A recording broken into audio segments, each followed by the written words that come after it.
ఓం మహాగణాధిపతయే నమః. ఓం గురుభ్యో నమః. ఓం శ్రీమాత్రే నమః. పరమేశ్వర స్వరూపమైనటువంటి జ్యోతిష, వాస్తు మరియు ఇతర అనేకమైనటువంటి శాస్త్రములను మనకు అందించినటువంటి మహర్షులకి నమస్కారం. హయగ్రీవ హయగ్రీవ హయగ్రీవేతి యో వదేత్ తస్య నిస్సరతే వాణి జహ్నుకన్యా ప్రవాహవత్. అరుణాం కరుణాతరంగితాక్షీం ధృతపాశాంకుశపుష్పబాణచాపాం అనిమాదిభిరావృతాం మయూకైః అహమిత్యేవ విభావయే భవానీం. శ్రీమాత్రే నమః. ఓం పితృదేవతాభ్యో నమః. మనం ఈరోజు ఫిబ్రవరి మాసంలో 1వ తేదీ నుంచి నెల ఆఖరి వరకు ఉన్నటువంటి గ్రహస్థితి ఏ విధంగా ఉంది, అదేవిధంగా ద్వాదశ లగ్నాల వాళ్ళకి లగ్నం తెలియని వారు రాశి నుంచి చూసుకోండి, ద్వాదశ రాశి నుంచి కూడా చూసుకోవచ్చు. వీరికి ఏ విషయాల్లో బాగుంది, ఏ విషయాల పట్ల జాగ్రత్త వహించాలి, మరియు అదేవిధంగా మీరు చేయవలసిన దేవతా ఆరాధన ఏమిటి అనేటువంటి విషయాలు మనం ఒక్కొక్క రాశి లేదా ఒక్కొక్క లగ్న పరంగా మనం ఇప్పుడు తెలుసుకుందాం. మీనలగ్నము, మీనరాశి. మీకు ఈ నెలలో, ఈ ఫిబ్రవరి మాసంలో ఉద్యోగ అవకాశాలు, ఆ ఉద్యోగ అవకాశాల్లో కూడా బ్యాంకింగ్ రంగాల్లో ఉన్నటువంటి వారికి, ఫైనాన్స్ రంగాల్లో ఉన్నటువంటి వారికి చాలా అనుకూలంగా ఉంది. విదేశాలకు వెళ్ళి ఉద్యోగం చేసేటువంటి వారికి అనుకూలంగా ఉంది. కాకపోతే ఈ రాహు యొక్క ప్రభావం వల్ల ఏదో తెలియని ఒక ఘర్షణ అనుకోండి, ఏదో తెలియని ఒక భయం అనుకోండి, ఏదో తెలియని కొంత ఏదో జరగబోతుంది అనేటువంటి ఒక ప్రభావం చూపిస్తూ ఉంటుంది మీకు అక్కడ. అలాగే ఇక్కడ మరొక విషయం ఏంటంటే, ఈ సమయంలో ఫైనాన్షియల్ గ్రోత్ ఖచ్చితంగా ఉంది, అందులో ఎటువంటి సందేహం లేదు. కాకపోతే అన్నదమ్ముల మధ్యనే తెలియని చిన్న గొడవ అనుకోండి, ఘర్షణ అనుకోండి, ఇటువంటి వాతావరణం ఉంటుంది. అన్నదమ్ముల మధ్యన కావచ్చు, కొంత వాహనాల మీద వెళ్ళేటప్పుడు కూడా కాస్త జాగ్రత్తగా వెళ్ళండి. ఎందుకంటే ఈ శుక్రుడు ఎవరైతే ఉన్నారో కుజుడితో కలిసి ఉన్నాడు. శుక్రకుజుల కలయిక అనేటువంటిది ఏమిటి అంటే, ఇక్కడ కొంతవరకు మీరు మీడియేటింగ్ చేసేటువంటి విధానంలో కలిగేటువంటి ధనయోగము, అంటే ఏదైనా ఒక మీడియేటింగ్గా చేస్తున్నామండి, పలానా ల్యాండ్ విషయంలో నేను కొంత ఇన్వాల్వ్ అయ్యాను, వాళ్ళకి అమ్మించడానికి లేదా కొనిపించడానికి, అందుకు నాకు కొంత కమిషన్ వచ్చింది అంటూ ఉంటాం. అటువంటి విషయాల్లో అనుకూలత చాలా బాగుంది మీనం వారికి, అందులో ఎటువంటి సందేహం లేదు. టీచింగ్ జాబ్స్, కన్సల్టెన్సీ జాబ్స్, లేకపోతే లా రిలేటెడ్ సంబంధించిన, ఫైనాన్స్ రిలేటెడ్ సంబంధించిన జాబ్స్లో అనుకూలత, అండ్ ఎన్విరాన్మెంట్ డిపార్ట్మెంట్ రిలేటెడ్ సంబంధించిన వాటిలో అనుకూలత, విదేశాలకు వెళ్ళి ఉద్యోగం చేసేటువంటి విషయాల అనుకూలత చాలా చక్కగా ఉంది, అందులో ఎటువంటి సందేహం లేదు. దీంతోపాటు పుత్ర సంతానం, అంటే స్త్రీ కావచ్చు పురుషుడు కావచ్చు, సంతానం కోసం ప్రయత్నం చేసేటువంటి వారికి చాలా అనుకూలంగా ఉంది. కాకపోతే ఇక్కడ సహజంగానే మీనలగ్నంలో జన్మించారు అంటే మీకు ఇక్కడ ఇదేంటంటే, మీనలగ్నం అంటేనే పూర్వజన్మ కర్మ అంతా కూడా దేంతో బేస్ అయ్యి వీళ్ళ లైఫ్ వెళ్తూ ఉంటుంది. అంటే తండ్రి బేస్ అన్నమాట. ఇక్కడ తండ్రి తరపు వాళ్ళు, గవర్నమెంట్, వీటి చుట్టూ ఉంటుంది మీ లైఫ్ అంతా కూడా, లేదా పుత్రులు. అంటే మీ లైఫ్లో major part, major turning, major emotion దీంతో కనెక్ట్ అయి ఉంటుంది. కాబట్టి ఈ విషయాల్లో కొంత స్ట్రెస్ ఎక్కువగా ఉంటుంది ఈ సమయంలో. అండ్ అదేవిధంగా మీకు ఎప్పుడైతే ఈ కాంబినేషన్, అంటే ఈ సప్తమ స్థానంలో, అంటే లగ్నంలో రాహు ఎప్పుడైతే ఉన్నాడో, సప్తమంలో కేతు ఎప్పుడైతే ఉన్నాడో, ఈ కాంబినేషన్ ఏదైతే ఉందో మీకు ఇచ్చేటువంటి రిజల్ట్స్లో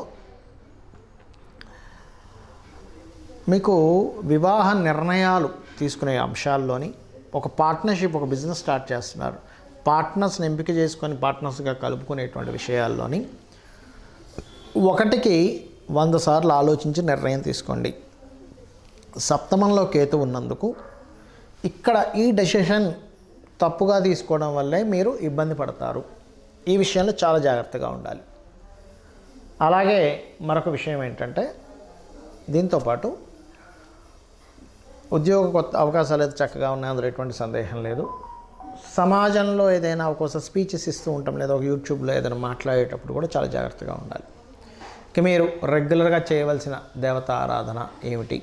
ముఖ్యంగా లగ్నంలో ఎప్పుడైతే రాహు సంచారం జరుగుతుందో, ఒక్కోసారి స్వప్నంలో కూడా మనకి పితృదేవతల స్వప్నంలోకి రావడము, లేకపోతే సర్పాల స్వప్నంలోకి రావడము, లేనట్లయితే ఏదో ఇమాజినేషన్, ఏదో జరిగిపోతుంది అనేటువంటి స్వప్నంలోకి రావడాలు జరుగుతూ ఉంటాయి. కాబట్టి దీనికి ముఖ్యంగా చేయవలసింది, నిద్రపోయేటప్పుడు, ఉదయం నిద్రలేచినప్పుడు కొంచెం దుర్గని, శివుణ్ణి, స్కందుణ్ణి, తలుచుకొని నిద్రపోవడం, నిద్ర లేవడం చేయండి. మీరు రెగ్యులర్గా చేయవలసిన దేవత ఆరాధన రాజరాజేశ్వరి అమ్మవారి యొక్క ఆరాధన చేయండి. అన్ని విధాలా మీకు బాగుంటుంది. ఇప్పటి వరకు మనం తెలుసుకున్నటువంటి గోచార ఫలితాలు ఏవైతే ఉన్నాయో వీటికంటే కూడా అతి ముఖ్యంగా మీరు తెలుసుకోవాల్సినటువంటిది మీ పర్సనల్ చార్ట్. పర్సనల్గా మీ యొక్క జన్మజాతక చక్రంలో ఏదైతే గ్రహస్థితి ఉందో అది మీకు మెయిన్గా రూల్ చేస్తుంది. మీరు జన్మించినప్పుడు ఉన్నటువంటి గ్రహస్థితి, మీరు ఏ తేదీలో జన్మించారో, ఏ నెల, ఏ సంవత్సరము, ఏ సమయము, ఏ ప్రాంతము, అంటే ఎక్కడ పుట్టారు, ఏ టైంలో పుట్టారు అనేటువంటిది. ముఖ్యంగా ఎక్కడ పుట్టారు, ఏ టైంలో పుట్టారు అనేది లేకపోతే లగ్నం అనేటువంటిది ఐడెంటిఫై అవ్వదు. లగ్నం ఎక్కడ పడింది మీరు జన్మించినప్పుడు, దాన్ని బట్టియే మీకు మిగతా గ్రహాలన్నీ కూడా, 2 ఛాయాగ్రహాలు మిగతా గ్రహాలన్నీ కూడా, అంటే ఏమిటి, రవి ఉన్నాడు అనుకోండి, మీకు పేరు ప్రఖ్యాతలు ఇచ్చేటువంటి రవి ఎంత స్ట్రాంగ్గా ఉన్నాడు. రవి స్ట్రాంగ్గా ఉంటే మీరు రాజకీయాల్లోకి వెళ్ళొచ్చా, మెడికల్ రంగాల్లో వెళ్ళొచ్చా, తండ్రి పరంగా ఎలా ఉంటుంది, ఇవన్నీ చెప్తుంది రవి. అదే చంద్రుడున్న స్థితిని బట్టి మీ మానసిక స్థితి ఏమిటి, కుజుడున్న స్థితిని బట్టి మీకు భూ సంబంధించినటువంటి యోగాలు ఎలా ఉన్నాయి, బుధుడున్న స్థితిని బట్టి మీకుండేటువంటి రిలేషన్స్ కావచ్చు, విద్యా సంబంధించినటువంటి విషయాలు కావచ్చు ఎలా ఉన్నాయి. అదేవిధంగా శుక్రుడిని బట్టి వివాహము, సుఖాలు, భోగాలు, శని భగవానుని బట్టి మీకు ఉండేటువంటి కర్మ, మీ కర్మ ఏమిటి, మీ జన్మజాతకంలో మీ పాస్ట్ లైఫ్లో చేసుకున్న కర్మ ఏ రకంగా మీరు పొందగలుగుతారు అనేటువంటి శని భగవానుడు చెప్తాడు. ఆ రకంగా రాహుకేతువులను బట్టి కాలానికి మోక్షానికి కారకులు. అంటే సమయం ఏదైతే ఉందో, ఈ లగ్నం ఏదైతే ఉందో, ఈ లగ్నం ఎందుకు ఐడెంటిఫై చేసుకోవాలంటే మీరు ఎందుకు, అంటే మీరేమిటనేటువంటిది మీ లగ్నం చెప్తుంది. మీ ధనాధిపతి ఎక్కడున్నాడు దాన్ని బట్టి మీరు ఏ రంగాల్లోకి వెళ్తే మీకు ధనయోగం కలుగుతుంది, ఎక్కడ మీరు ఫైనాన్షియల్గా జాగ్రత్తగా ఉండాలి, లైఫ్లో ఎటువంటి మార్గం ద్వారా మీకు ధనయోగం వస్తుందని. అదేవిధంగా మనకి 4th హౌస్ని బట్టి మీరు ఏ డైరెక్షన్స్లో ఉంటే బాగుంటుంది, మీ పేరుని 4th హౌస్ని తీసుకొని మీరు ఎప్పుడు అసర్ట్స్ కొంటే బాగుంటుంది.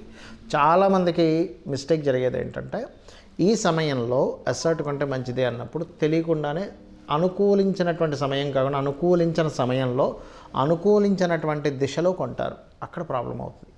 అదేవిధంగా సంతానం ఒక మార్గంలో వాళ్ళు సక్రమంగా వెళ్ళలేకపోతున్నప్పుడు వాళ్ళకి ఎటువంటి దేవత ఆరాధన వాళ్ళకి నేర్పిస్తే బాగుంటుంది, వాళ్ళకి ఏ మంత్రం చెప్తే బాగుంటుంది అనేటువంటివి కూడా చాలా ఉంటాయి. వాళ్ళ హెల్త్ పాయింట్ ఆఫ్ వ్యూ కావచ్చు, వాళ్ళు ఎదగడం కావచ్చు, ఇవన్నీ కూడా. అదేవిధంగా ఇన్వెస్ట్మెంట్స్ కావచ్చు, అబ్రాడ్కి వెళ్ళేటువంటి యోగం కావచ్చు, ఇవన్నీ మీ పర్సనల్ చార్ట్లోనే ఉంటాయి, గుర్తుపెట్టుకోండి. అయితే మీకు సందేహం కలగవచ్చు ఇక్కడ, ఇవన్నీ నా పర్సనల్ చార్ట్లోనే ఉంటే మనం ఎందుకు ఈ గోచార ఫలితాలు చెప్పుకుంటున్నాము అనేటువంటిది. ఇక్కడ ఒక విషయం గుర్తుపెట్టుకోండి, మనము ఒక ప్లానింగ్ అనుకుంటాం, మనం ఒక ప్లాన్ చేసుకుంటాము, మన ప్రయత్నం మనం చేస్తాము, కానీ బయట ఉండేటువంటి పరిస్థితులు అంటే ఏమిటి, ట్రాఫిక్కే కావచ్చు, బిజినెస్ సంబంధంగా మార్కెటే కావచ్చు, వాతావరణమే కావచ్చు, ఇవి అనుకూలించలేదనుకోండి. మనం ఒక ప్రయాణం చేస్తున్నాం, ట్రాఫిక్ బాగా జామ్ ఉంది, గంటలో వెళ్ళాల్సింది 2 గంటలు పట్టచ్చు, 3 గంటలు పట్టచ్చు. ఏమిటంటే మీ ప్రయత్న లోపం ఎక్కడా లేదు, కానీ బయట ఉండేటువంటి పరిస్థితులు వల్ల మీకు లేట్ అయింది. అలాగే గోచార గ్రహాలు కూడా ఎక్కడెక్కడ ఏ గ్రహం ఉంది ఇప్పుడు ప్రజెంట్ ఉన్న కండిషన్లో, అది మీకు మీరు చేస్తున్నటువంటి దానికి ఏ రకంగా అది అబ్స్ట్రకిల్ చేస్తుందా లేకపోతే అది సపోర్ట్ చేస్తుందా, ఇదే గోచార ఫలితాలంటే. కాబట్టి ఈ గోచార గ్రహాల యొక్క స్థితిని మనం చెప్పుకుంటున్నాం.